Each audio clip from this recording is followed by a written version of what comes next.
আসসালামু আলাইকুম। স্থানীয় সরকার বিষয়ক উপদেষ্টা আসিফ মাহমুদ সজীব ভুঁইয়ার বাবার নামে যে লাইসেন্স বের হয়েছে এবং সেটি নিয়ে বেশ সামাজিক যোগাযোগ মাধ্যমে কথা হচ্ছে, সেটির পরিপ্রেক্ষিতে আসিফ মাহমুদ ক্ষমা চেয়েছেন তার ফেসবুক স্ট্যাটাসে।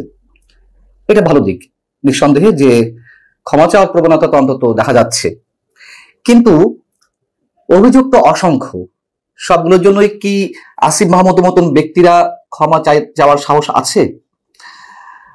তার বাবার যে ঠিকাদারি লাইসেন্স সেটি নিয়ে যখন সামাজিক যোগাযোগ মাধ্যম তোলপাড়, তখন তিনি যে ব্যাখ্যাটি দাঁড় করিয়েছেন যে তার বাবা একজন স্কুল শিক্ষক এবং কোন স্কুলে তিনি শিক্ষকতা করেছেন বা করছেন সেসব বিষয় তুলে ধরে তিনি বলছেন যে স্থানীয় একজন ঠিকাদার কাজ পাওয়ার সুবিধার্থে বাবার পরিচয় ব্যবহার করার জন্য বাবাকে লাইসেন্স করার পরামর্শ দেন। বাবাও তার কথায় জেলা নির্বাহী ইঞ্জিনিয়ার থেকে একটি ঠিকাদারি লাইসেন্স করেন এবং তিনি বলছেন যে রাষ্ট্রের যে কোনো ব্যক্তিরই ব্যবসা করার উদ্দেশ্যে যে কোনো লাইসেন্স করতেই পারেন, অবশ্যই করতে পারেন, তাতে তো কোনো আপত্তি নেই।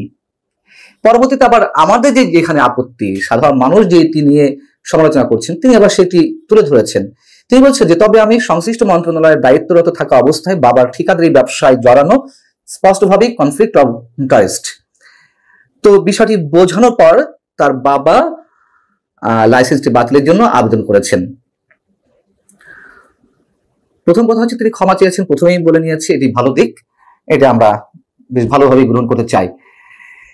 কিন্তু বাকিগুলোকে আসলেই বিশ্বাস করার মতন? তার বাবা একটি লাইসেন্স করছেন আসিফ মাহমুদের মন্ত্রণালয়ের অধীনেই, ছেলে কিছু জানেন না, বাবা লাইসেন্স করে ফেললেন কোনো ধরনের পরামর্শ ছাড়া। আবার বাবা যে স্থানীয় যে নির্বাহী প্রকৌশলী তার কাছ থেকে লাইসেন্সটি নিলেন, নিশ্চয়ই সেখানে প্রভাব কাজ করেছে। লাইসেন্স তো আর যাওয়ার সঙ্গে সঙ্গে একদিনের মধ্যে দুদিনের মধ্যে দেওয়ার কথা নয়, তাই না? এটি তো দীর্ঘ প্রক্রিয়ার বিষয়। তারপরেও হয়তো খুব শর্ট টাইমে দিয়ে দিয়েছেন, প্রভাব আছে বিধায়।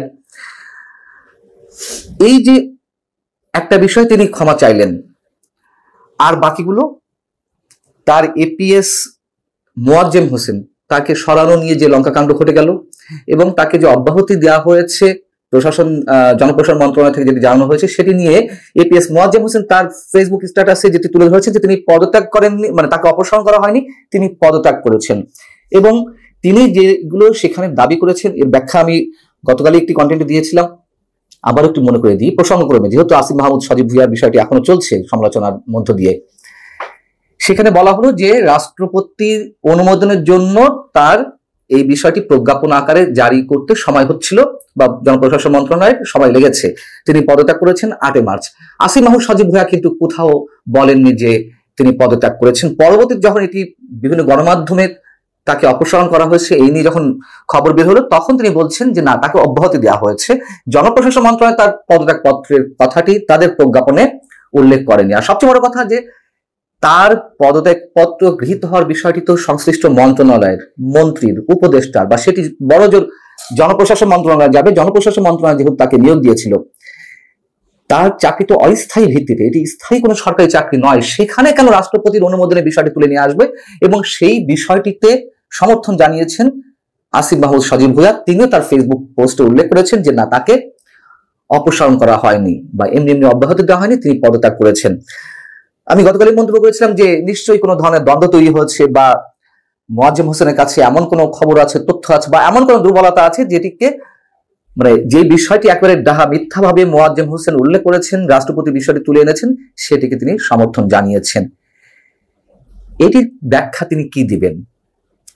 যেগুলো দেওয়ার সহজ, যে বাবা একটি লাইসেন্স করেছে, কারোর অনুরোধ করেছেন, এরকম আমরাও যে কেউ এরকম কোনো ধরনের অভিযোগের মুখে পড়লে এই ধরনেরই ব্যাখ্যা দেওয়ার চেষ্টা করি আমরা, তিনি সেটি করেছেন।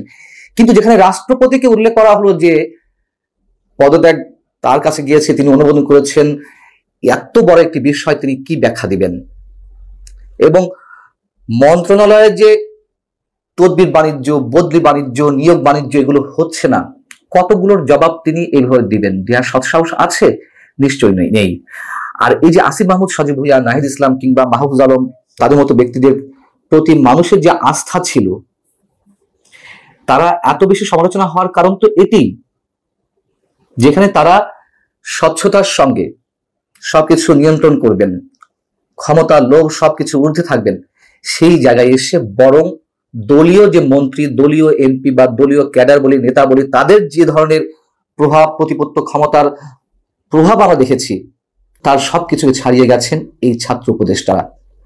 আর পুরনো কথা নতুন করে তোলার কিছু নেই যে এখনো এই পর্যন্ত তাদের এই পদে থাকার নৈতিক কোনো ভিত্তি আছে কিনা, এখন সেই বিষয় তো সবাই ভুলেই গেছে, মানুষ ধরেই নিয়েছে, এগুলো আর বলে কিছু নাই, বলার কিছু নেই।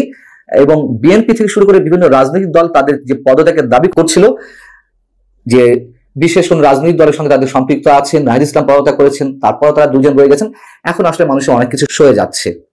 সেই জায়গা থেকে সবচেয়ে বড় যে নীতিহীন কাজটি তারা করছেন, এখনো তারা উপদেষ্টা পদে রয়েছেন, সেই জায়গা থেকে তারা কিছুতেই পদত্যাগ করবেন না, নির্বাচন না হওয়া পর্যন্ত। এটুকু বলা যায়, যদি কোনো ধরনের খুব বিপত্তিকর কিছু ঘটে, অতি চমকপ্রদ কিছু ঘটে, সেক্ষেত্রে হয়তো তারা কিছু করতে পারেন। তারপরেও এটি মোটামুটি বলা যায় যে তারা সেটি করবে না, কারণ তারা আছেনই এই কারণে, এই দলটিকে বিশেষ সুবিধা দিয়ে নির্বাচনে একটি বড় রোল তারা প্লে করবেন এই দলটির জন্য।